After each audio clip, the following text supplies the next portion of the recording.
In this video, I'll show you the full process I used to make this illustration from start to finish. When making a new illustration, sometimes I don't have a plan. I like letting my mind wander while sketching to see if any ideas spark my interest enough to go further.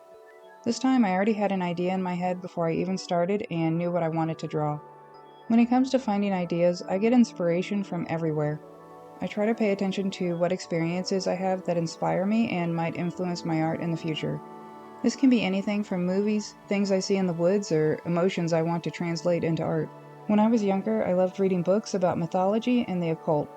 I also was heavily influenced by anime. The inspiration for this art comes from those experiences.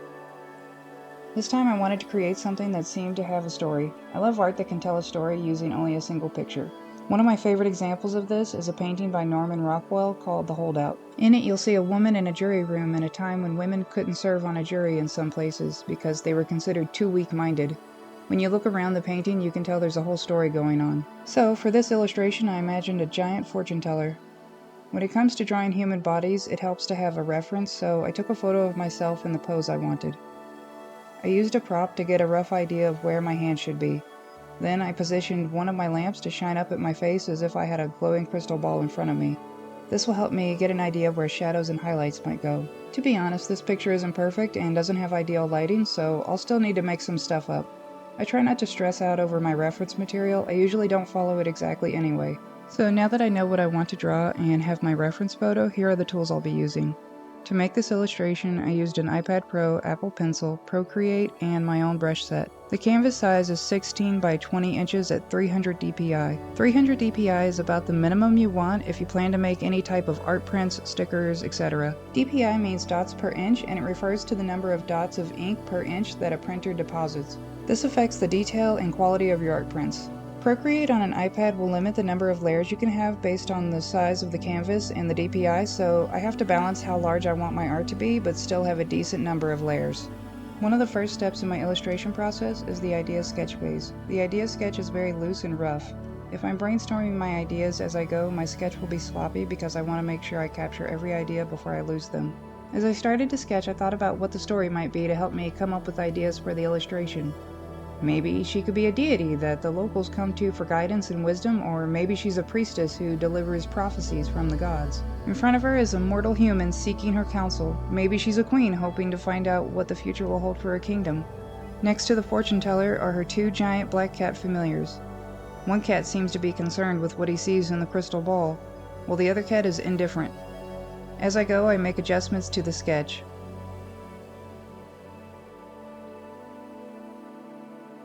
When drawing people, I like to flip the canvas a lot to see the face and proportions with new eyes.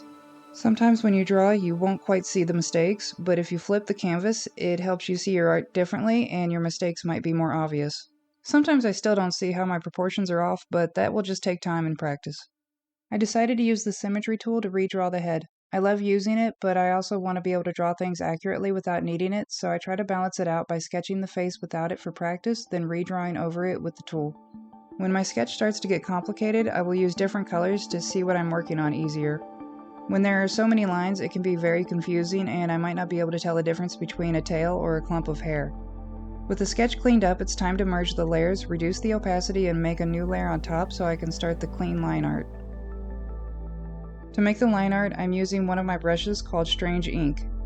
It's designed to have small bits of ink splatter around your main line.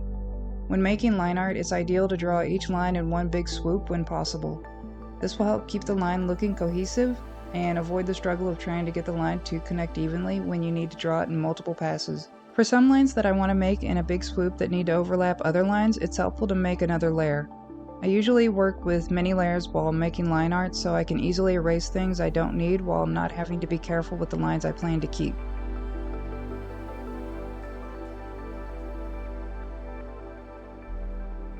Once the line art is complete, the hard part is over. I merge all of the line art layers and hide the sketch layer. I prefer not to delete my sketch layers, but at this point I no longer need it. Next is to create a layer for each color I plan to use. As I mentioned before, Procreate has limits on how many layers I can use, so I have some limitations here, but ideally there will be a layer for every color so I can easily change things as I go. To create a block of color, I can just outline what shape the block of color needs to be in, close it to make sure it forms a complete boundary, then drag and drop the color to fill it up. When you drop the color down, hold your Apple Pencil in place for a moment, then slide back and forth to adjust the thresholds shown at the top. I try to make the threshold as high as possible to avoid jagged edges and gaps. Right now I'm just laying all flat blocks down in mostly shades of gray. Once all of the flats are down, I can pick some colors. I go with an analogous color scheme, but I also pick a complementary color that I can use for a few design elements just to make them stand out. I can easily change colors by clicking the layer and selecting Alpha Lock. Now when I pick a color, I can select the layer again and click Fill Layer to change it to any color I need. When I'm coloring my artwork, I will switch my iPad to grayscale because it helps me see what parts of my illustration stand out the most. I like to pick colors intuitively, but I'm also keeping in the back of my mind where I might want the viewer's attention to go. When working with colors, sometimes it can be difficult to see how they are all blending in together. When I hide the color by switching to grayscale, this allows me to focus on just the values without the distraction of hue and saturation. If you're on an iPad and you want to go grayscale, go to Color Filters under Accessibility Settings, toggle on Color Filters and check Grayscale. Then you can set your iPad to toggle between color and grayscale by selecting Color Filters under the Accessibility shortcut. After you set this up, your iPad will toggle between grayscale and color by triple-clicking the power button. When it comes to rendering shadows and highlights, my style is always changing. Lately, I've been loving using solid blocks of color instead of blending.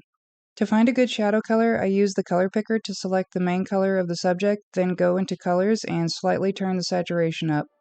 Next, I bring the brightness down a little. Sometimes I might also slide the hue very slightly towards the warm or cool colors, depending on if I want warm or cool shadows. In this particular piece, I just worried about adjusting saturation and value. For highlights, I'm going to do something similar, but this time I slide the saturation down a little and slide the value towards the light white area. To make a shadow or highlight, I create a new layer over the current flat color I'm working on. I set that layer to clipping mask so that way no matter where I color, it can't go outside of the boundary of the pixels that the clipping mask is attached to. I know I want the orb in front of the fortune teller's hands to seem as if it's giving off a glow, so I use one of my large soft brushes to add a subtle bit of color on her skin. So here's the final illustration.